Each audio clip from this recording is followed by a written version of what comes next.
শুভ সকাল বন্ধুরা, তোমরা সবাই কেমন আছো? আশা করি সবাই ভালো আছো, আমিও ভালো আছি। তো সকাল সকাল আজকের ব্লগটা শুরু করে দিলাম। এখন যাচ্ছি বাগানে। আগের দিন যে কিছু শস্য দিয়েছিলাম, 2-3 দিন রোদ খাওয়াতে হবে টানা, তাহলে শুকিয়ে যাবে। তারপরে রান্নার কৌটোতে ভরে রাখবো। তো আমি বাগানের দিকে যাচ্ছি। কেলটু ভাবছে মানে মাছ কাটতে যাচ্ছি, ওর জন্য পিছন পিছন দৌড়ে দৌড়ে যাচ্ছে। রান্নাবাড়ি করতে বসে পড়লাম। আর একটা জিনিস কি জানো, আমার সব থেকে প্রিয় সবজি হচ্ছে ফুলকপি, মানে খুব ভালো লাগে। আমি ফুলকপি খেতে খেতে বলে না অরুচি হওয়া, বিরক্ত হওয়া, ওটা আমি হই না। মানে এতটা আমি পছন্দ করি ফুলকপি খেতে। তো আজকে ফুলকপিটা রান্না করব। রুই মাছ এনেছে একটু বড় সাইজের, তো সেই মাছ দিয়ে ফুলকপি আলুর ঝোল করব। মাছটাও কিন্তু আমি কেটে কুটে ধুয়ে ভাজাও হয়ে গেল। তোমাদের সঙ্গে সেগুলো মানে সবটা তো আর শেয়ার করতে পারিনি। তো আমি যখন কাজ করতে করতে একটু ফাঁকা টাইম হয়, যে নিরিবিলি আমি আছি, তখনই কিন্তু ভিডিওগুলো শ্যুট করি। সকালবেলা আকাশে সূর্যি মামা দেখেছি ভালোই উঁকি দিয়েছিল, এখন দেখি আবার মেঘের আড়ালে লুকিয়ে গেছে। তো মাঝে মধ্যে রান্নার ফাঁকে এসে এসে শস্যটা নেড়ে দিয়ে যাচ্ছি, যাতে তাড়াতাড়ি শুকিয়ে যায়। আর হাওয়া বাতাসে না এই মানে কুটাকাটায় এসে উড়ে পড়ে, তোমার ওগুলো দেখতে হয়, তার জন্য বারবার আসি। শীতকালের রোদ এক জায়গা থেকে এক জায়গায় দৌড়ে বেড়ায়, যার জন্য আমাকে শস্য নিয়েও দৌড়াতে হয়। মানে একবার এই জায়গায় রোদে দিচ্ছি, একবার ওই জায়গায় রোদে দিচ্ছি, মানে কিছুক্ষণের মধ্যে রোদ সরে যাচ্ছে। আর 3-4 দিন তো শুকাবোই, 3-4 দিন পরে কৌটোয় ভরে রাখবো ভালো করে শুকোলে।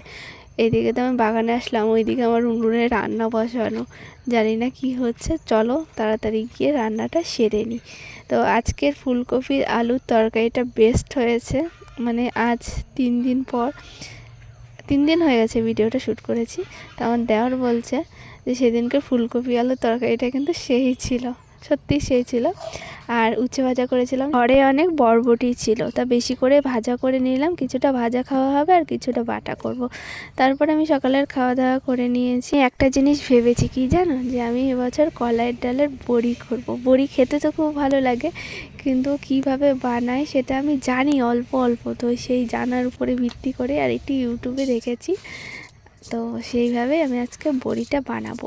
তো আমাদের এই কলাইয়ের ডালগুলো প্রায় 1.5 বছরের পুরনো, একটু কেমন গন্ধ গন্ধও হয়ে গেছিলো। তো 2-3 দিন রোদ খাওয়ানো হয়েছে, আর তার জন্য আমি একটু ভেজে নিয়ে তারপরে চুড়ে নেবো। আমাদের জাতাও আছে, তো আমাদের জাতি হচ্ছে পাশের বাড়ি।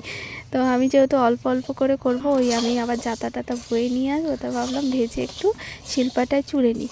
তো আমি পরে জানতে পারলাম কলাইয়ের ডালের বড়ি কাঁচা করলে ভালো হয়, কিন্তু আমি ভেজে ফেলেছি, তো কিছু করার নেই। এগুলো নষ্ট করব না, এগুলো এইভাবেই দেবো। পরে আরও 2-3 ধাপে তো বড়ি দেবো, সেগুলো কাঁচা করার চেষ্টা করব। সব কাজকর্ম করতে আমার আজকে অনেক বেলা হয়ে গেছে। তো তাড়াতাড়ি করে স্নান করে পুজোটা সেরে নিয়েছি। আর এখন আকাশের অবস্থা একদম মেঘলা, একটু আগে তো গুড়ি গুড়ি বৃষ্টিও পড়ছিল। মানে আমি কাজকর্ম ধেয়ে পাচ্ছিলাম না, আজকে খুব প্রেশার পড়ে গেছে সারাদিন। বেলার শেষের দিকে যদি স্নান করা হয়, এই শীতকালে বিশেষ করে মাথাটা খুব ধরে যায়। তো আমার সেটাই হয়েছে, মাথার ভেতরটা মানে পুরো যন্ত্রণায় ছিঁড়ে যাচ্ছে।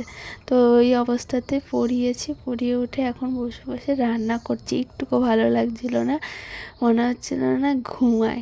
তো রান্না করে সবাইকে দেওয়া ধোয়া করলাম, ঘুমোতে গেছি। হট করে মনে পড়লো যে কলাইয়ের ডালগুলো চুড়ে রেখেছি, ওগুলো তো পরের দিন বড়ি দেবো, তো রাত্রে ভিজিয়ে রাখতে হবে।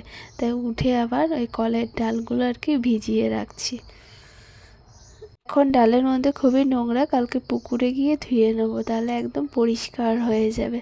চলো আজকের মিনি ব্লগটা এখানেই শেষ করছি। সবাই ভালো থাকবে, টাটা।